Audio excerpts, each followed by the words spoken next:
And then in order to be able to undertake reform, you're going to be able to come up with a formula that the major camps can all agree on, that the existing P5 can agree on, but also the different camps and visions for UN Security Council reform across the entire membership of the United Nations. All too often we think that the P5 are the only obstacle, but that's not always necessarily the case. And what we're trying to do in our report here is to come up with a formula that all sides can live with, that expands the permanent membership of the Council in a way that's equitable and helps underrepresented regions to increase their representation. That's an important thing, that's an important wrong that needs to be righted, but also does so in a way that minimizes veto usage, reduces it, and leads to a more equitable international order overall, but also a more effective international order. And you need to keep both of these considerations in mind at the same time. It's important to focus on justice, but it's important as well to focus on the reality of the increasingly post-unipolar world we're going to be living in. Ask yourself the question, who needs to be represented, and find a way that to develop a win-win-win solution so that great powers, middle powers, and smaller countries can all feel as if their position in the international order has been improved. And so at the Better Order Project, this is what we're trying to do. I think that the fact that we're a member of the United Nations, we have to push for policies that will favor us because are very unique to our region. So we should push for policies that will favor us as a whole, so we don't have to continue to depend on grants all the What's going on around the Summit of the Future is a lot of things coming together.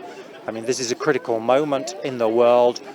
Various observers feel we're at the tipping point of something: peace and security, the sustainability of the planet.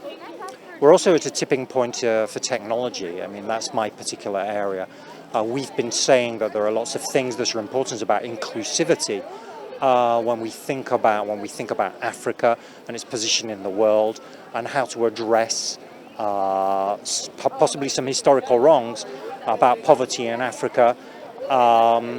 We see digital as a moment of opportunity where we can bring education, we can bring access to things that some populations have been excluded.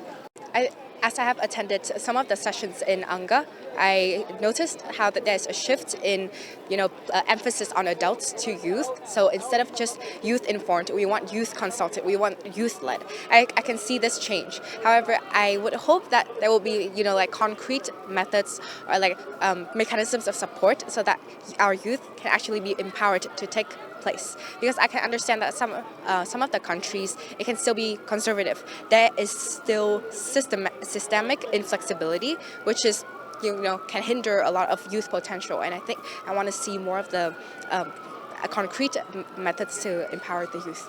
I think young people are ready and very eager to take up the opportunity. Looking at what happened yesterday during the Action Day, you could clearly tell the energy that young people have and are willing to put it into helping achieve all these sustainable goals. And I believe that once given the nod, we would definitely make a great change.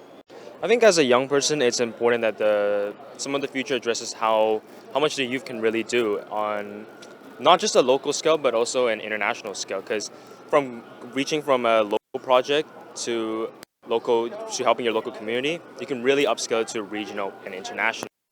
So it really is up to us to dictate our future, because sooner or later, the presence of this world, who are much clearer, an older generation, they will soon vanish away, and we will be the one to take the reins. So it's important that we really can do what we put our minds to. But yeah, we really are looking forward to impact coalitions that are going to come out of the civil society conference that happened, but also just really making sure that youth voices are continually heard, not only through our member states, but also having a larger space for civil society at the UN.